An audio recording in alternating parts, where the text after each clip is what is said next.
Sehebat-hebatnya tentara Marsose dan sepengis-pengisnya mereka, pada akhirnya banyak dari mereka yang harus mengalami gangguan kejiwaan karena tak tahan menghadapi perang berkepanjangan di medan yang tidak mereka kuasai, Aceh. Di Aceh, hidup mereka nyaris tak pernah tentram, bahkan seolah pepohonan di hutan Aceh pun setiap saat mengincar nyawa mereka. H.C. Zencgraff, seorang penulis Belanda, menggambarkan kengerian yang harus dihadapi para tentara Marsose Belanda itu dalam bukunya yang berjudul Aceh, yang diterbitkan oleh Koninklijke Drangkerij de Unie Batavia tahun 1938. Buku tersebut seolah menampar wajah Belanda kala itu saat Zencgraff menggambarkan kegilaan tentara Belanda di Aceh, semisal menembak komandannya sendiri lantas bunuh diri, atau ada yang menselingkuhi istri teman kemudian ditembak mati suami selingkuhannya, dan banyak lagi gambaran atas merosotnya moral para serdadu yang konon sangat terlatih itu.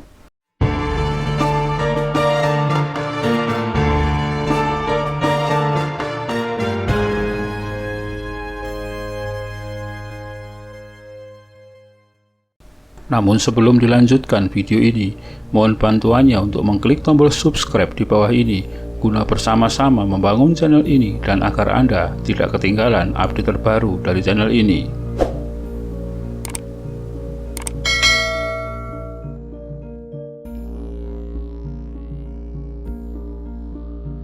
Buku Zencgraff sesungguhnya telah membuka cerita di balik kegagalan operasi militer besar-besaran Belanda dalam Perang Aceh. Salah satu wujud kegagalan tersebut adalah jatuhnya mental dan moral para prajurit mereka, bahkan juga menimpa pasukan elit mereka, Marsose. Merosotnya moral para Marsose membuat mereka malas melakukan patroli atau aktivitas militer lainnya. Seperti yang menimpa Marsose di Blangkejeren di Barak Terangun. Mereka jenuh dengan keadaan, apalagi harus menghadapi kengerian serangan pasukan kelewang pejuang Aceh yang bisa menyerang secara tiba-tiba seolah muncul dari dalam tanah. Pasukan kelewang ini oleh Zencgraff digambarkan sebagai hantu-hantu di Blang. Sebutan itu diberikan karena mereka sering menyerang secara frontal lalu menghilang begitu saja setelah membunuh. Untuk membangkitkan kembali moral Marsose yang sudah jatuh itu, diputuskan untuk mengirim istri-istri para Marsose itu ke Blangkejeren melalui Langsa. Sayangnya, sekalipun perjalanan para istri prajurit ini sudah dikawal oleh satu regu pasukan Marsose yang dipimpin Moselman, hanya sebagian kecil dari istri Marsose ini yang sampai ke Blangkejeren. Sebagian besar memilih kembali ke Langsa karena kelelahan menempuh medan yang sangat berat. Para istri Marsose yang berhasil tiba di Blangkejeren itu sebagian besar ternyata adalah perempuan-perempuan yang sudah tua, yang sudah tak lagi berselera pada laki-laki. Bahkan seorang perempuan bernama Hetuela di Barak sering marah-marah dan naik darah yang membuat suasana Barak menjadi makin tidak nyaman. Sedikitnya istri Marsose yang sampai di Blangkejeren kemudian menjadi masalah baru di kalangan korps tersebut. Nafsu yang sudah tak terkendali akibat lamanya berperang membuat perselingkuhan terjadi. Para Marsose yang istrinya tak sampai diam-diam membuat janji kencan kilat dengan istri kawannya. Seperti kisah Marsose yang bernama Naning berikut ini. Suatu malam, Marsose Naning membuat janji dengan selingkuhannya. Tapi ia terjebak permainan judi dadu di dalam bivak, sementara si perempuan sudah tak sabar menunggunya. Perempuan itu adalah istri Marsose lainnya yang sedang bertugas. Karena permainan dadu tak selesai-selesai, Naning yang nafsunya sudah memuncak ingin menjumpai selingkuhannya menjadi naik darah. Ia mengambil kelewang dan membunuh teman main dadunya itu, sebelum kemudian dilerai oleh Marsose lain. Naning kemudian menjumpai selingkuhannya itu. Para ofisir di mes mendengar teriakan wanita. Mereka mengira itu jeritan istri Marsose lainnya yang dihukum oleh suaminya karena kedapatan main serong dengan Marsose lain. Peristiwa seperti itu dianggap sudah biasa karena saking seringnya terjadi perselingkuhan di Barak.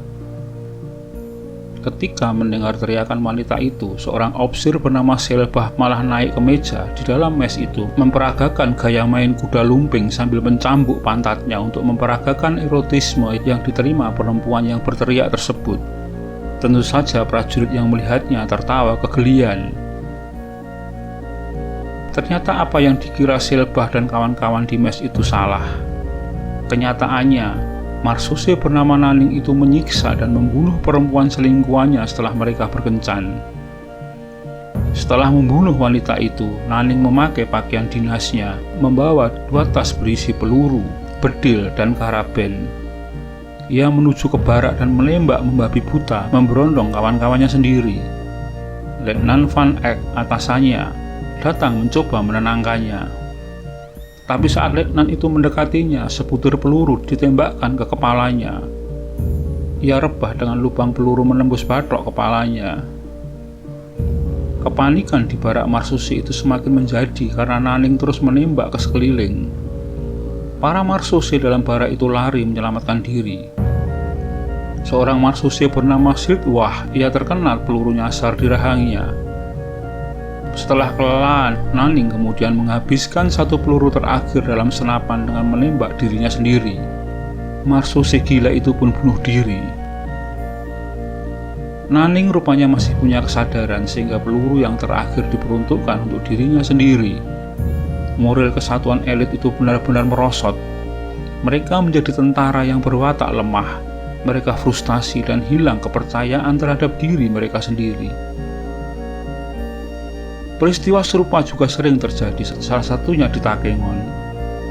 Seorang Marsose menembak mati 2 Marsose lainnya. Setelah menembak 2 rekannya, Marsose itu pun juga bunuh diri.